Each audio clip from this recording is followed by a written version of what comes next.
इतना अगर राहुल गांधी को मिल गई, अगर केवल नरेंद्र मोदी के हमारे प्रधानमंत्री के वाक्य सुना दिए जाएं, वो तो और भी ज्यादा निचले स्तर के नहीं उसमें क्या क्या बता दें, 50 करोड़ की गर्लफ्रेंड और कांग्रेस की विधवा और पता नहीं क्या क्या। गुड मॉर्निंग गाइस, हाजिर हैं एक और शानदार नए व्लॉग के साथ। और आज का व्लॉग कंटिन्यू करते हैं। लखनऊ में कल शाम को काफ़ी तेज़ी से बारिश और हवा भी चल रही थी। अभी भी अगर देखेंगे तो फ्लैग हिल रहा है क्योंकि हवा अभी भी काफ़ी तेज़ है। और सामने अगर फसल देखेंगे ना तो काफ़ी ज़्यादा कहीं ना कहीं इन फसलों को काफ़ी ज़्यादा नुकसान हुआ। वो सामने हमने अपनी स्कूटी को पार्क कर दिया और चलते हैं क्लास में।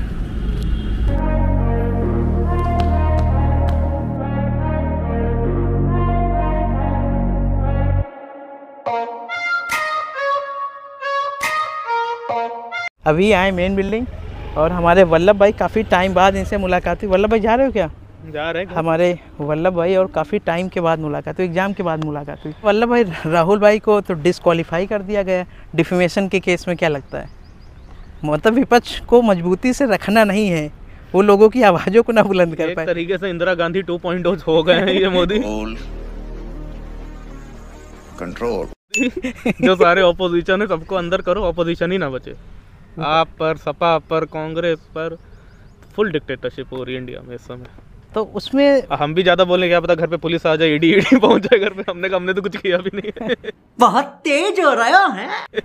हम बात नहीं रख सकते अब तो ये नहीं, डर। मतलब क्या लगता है कि अभी तक अगर देखेंगे, मतलब एज पहले के कंपैरिजन में, तो अभी तक डिफेमेशन की केस में मतलब कोई फेमस पर्सन हो, इन्फ्लुएंस हो, उसको 2 साल की सज़ा ही ऐसी इसलिए दी गई हो ताकि उसको डिस्क्वालीफाई किया जाए। मैक्सिमम पनिशमेंट कभी नहीं मिलती है डिफेमेशन केस में। तो शायद मैंने पहला केस सुना है जिसमें मैक्सिमम पनिशमेंट मिली है, वो भी 2 साल की, और वो भी मजिस्ट्रेट बदल के।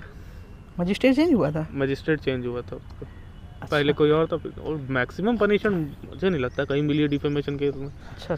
इतना तो अगर राहुल गांधी को मिल गई, अगर केवल नरेंद्र मोदी के हमारे प्रधानमंत्री के वाक्य सुना दिए जाएं, वो तो और भी ज्यादा निचले स्तर के। नहीं उसमें क्या क्या बता दें, 50 करोड़ की गर्लफ्रेंड। बहनों बता दीजिए, इस देश में कभी किसी ने 50 करोड़ की गर्लफ्रेंड देखी है?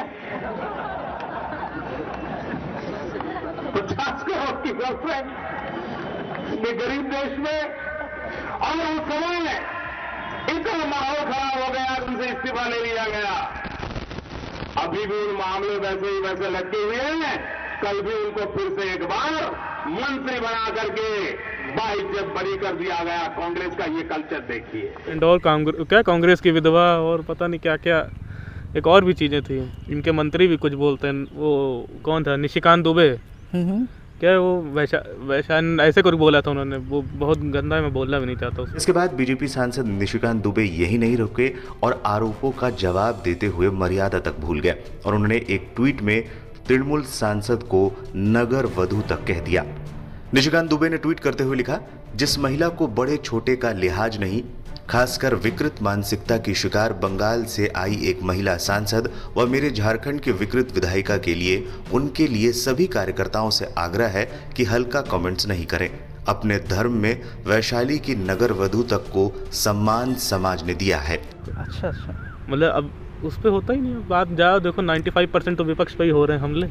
अच्छा। तो क्या लगता है कहीं ना कहीं विपक्ष की आवाज़ को दबाया जा रहा है? अभी भी आपको नहीं लगता है कि दबाया जा रहा है? इतना हद से ज्यादा दबाया जा रहा है। उसमें फिर भी लोग कहेंगे ना भाई, उन्होंने डिफेमेशन किया तो उनको पनिशमेंट मिली है। लॉ के अकॉर्डिंग तो ठीक है, लेकिन ये पूरी भूमिका बनाई गई है उसको केवल हटाने के लिए। अच्छा। क्योंकि उसका राहुल गांधी जी अगर रहते तो पक्का अगला भाषण फिर अडानी पे होता। केरला, महाराष्ट्र, मध्य प्रदेश, सब जगह एक नाम सब जगह हमें सुनने को मिला, अदानी। यह नाम पूरे हिंदुस्तान में, केरल में, तमिलनाडु में, महाराष्ट्र, कर्नाटका, हिमाचल, कश्मीर, सब जगह अदानी अदानी अदानी अदानी अदानी। अच्छा। और वही प्रधानमंत्री कमजोर नब्ज है, बार बार हमला। हमारे भविष्य के फ्यूचर के विधायक जी। विधायक नहीं, मैं मुझे पॉलिटिक्स में नहीं जानना। चुप! लेकिन जो गलत हो रहा है तो मुझे तो लगता है इससे राहुल गांधी को सिंपैथी मिलेगी, अच्छी मिलेगी। अच्छा कि अच्छा। जो हुआ है गलत तो हुआ है, क्योंकि अब जो आप देखो हर चीज़ विपक्ष पे, हर चीज़ विपक्ष पे, और मीडिया भी सवाल करेगी विपक्ष पे, जैसे वो सत्ता में हो। मतलब भाई चले, चला जाए। कॉलेज से हम लोग निकल आए और काफ़ी देर तक रुके थे, काफ़ी चीज़ों पर बातचीत वगैरह हुई। चले वल्लभ भाई, चलिए कब चलिए, कब मुलाकात लेकिन हो अपना रही? ध्यान रखिएगा, कहीं मीडिया ईडी सी भी है आपका इंतजार ना कर रही हो। वाह क्या सीन है, वाह क्या सीन है। हमारा नहीं, हम तो ब्लॉगर हैं, हम कोई रिपोर्टर तो है नहीं।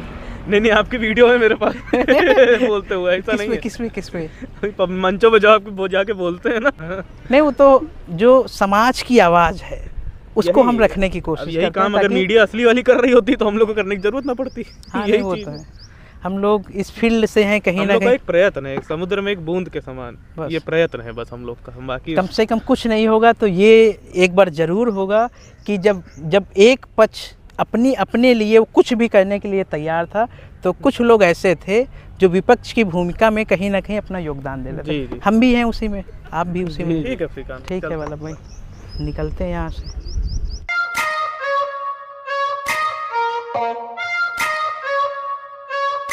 तो फाइनली गाइस घर पहुंच चुके हैं और आज है 1 अप्रैल, और 1 अप्रैल 1935 को आरबीआई की स्थापना हुई थी। और क्या पता है आपको कि आरबीआई की स्थापना में सबसे बड़ा योगदान किसका था? हम आपको बताते हैं। जब वर्ल्ड वार फर्स्ट ख़त्म हुआ तो इंडिया की जो इकोनॉमी है वो काफ़ी गिर चुकी थी। इंडिया की जो करेंसी की वैल्यू थी भाई साहब वो भी काफ़ी ज़्यादा गिर चुकी थी। बहुत बुरी हालत थी इंडिया की। और उस चीज़ को इस्टेब्लिश करने के लिए एक कमीशन अंग्रेज़ों का हुआ करता था, रॉयल कमीशन करता क्या था कि जिस कंट्री की इकोनॉमी गिरती थी, जिस कंट्री की मुद्रा की वैल्यू गिरती थी, वो रॉयल कमीशन उस कंट्री में जाता था और उसकी इस्टेब्लिश मतलब फिर से सही करने के लिए काम करता था और देखता था कहाँ कमी है और हमको कैसे इस समस्या से बाहर निकालना है इस कंट्री को। तो फिर उसी चीज़ को जब इंडिया की इकोनॉमी गिरी तो रॉयल कमीशन, जिसको आज हम लोग जानते हैं कि हिल्टर यंग कमीशन के नाम से हम लोग जानते हैं, वो उस कमीशन को इंडिया भेजा जाता है क्योंकि इंडिया की इकोनॉमी काफ़ी गिर चुकी थी, मुद्रा की वैल्यू काफ़ी ज़्यादा बुरी हालत थी। और वो जब कमीशन इंडिया में आया था तो बाबा साहब द्वारा एक लिखित किताब थी रुपए की समस्या व उसका समाधान, डिस्प्ले पर आप लोग देख सकते हैं। तो ये किताब उस रॉयल कमीशन के हर एक सदस्य मेंबर के पास थी और बाबा साहब ही उस कमीशन के सामने पेश होते हैं और कहते हैं कि आरबीआई की स्थापना हो, और जब आरबीआई की स्थापना होगी कहीं ना कहीं सारी चीज़ें बेहतर हो पाएंगी। तो उन्हीं के प्रस्ताव पर आरबीआई की स्थापना होती है। तो आज ही के दिन देश में कहीं ना कहीं खासकर सोशल मीडिया पर इस स्थापना दिवस को सेलिब्रेट किया जा रहा है, क्योंकि कहीं ना कहीं अगर आरबीआई नहीं होती तो हम लोगों के पास वो टूल्स वगैरह नहीं होते कि कैसे हमको इस इकोनॉमी को इस्टेब्लिश रखना है। तो आरबीआई के आने से काफ़ी चीज़ें बेहतर हुई हैं और समय समय पर उसमें परिवर्तन भी होता रहता है और इस में बाबा साहब का काफ़ी योगदान था। तो सोशल मीडिया पर आप देखेंगे तो कहीं ना कहीं बाबा साहब को भी कहीं ना कहीं काफ़ी ज़्यादा क्रेडिट दिया जा रहा, क्योंकि बाबा साहब समझते ना कितना ज्ञान उनके पास था, ज्ञान का भंडार था। तो आज का ब्लॉग आप लोगों को कैसा लगा ज़रूर बताइए। ब्लॉग अच्छा लगा लाइक शेयर कमेंट करिए और आज का ब्लॉग बस यहीं ख़त्म करते हैं। मिलते हैं कल किसी नए ब्लॉग से। Take care, bye bye.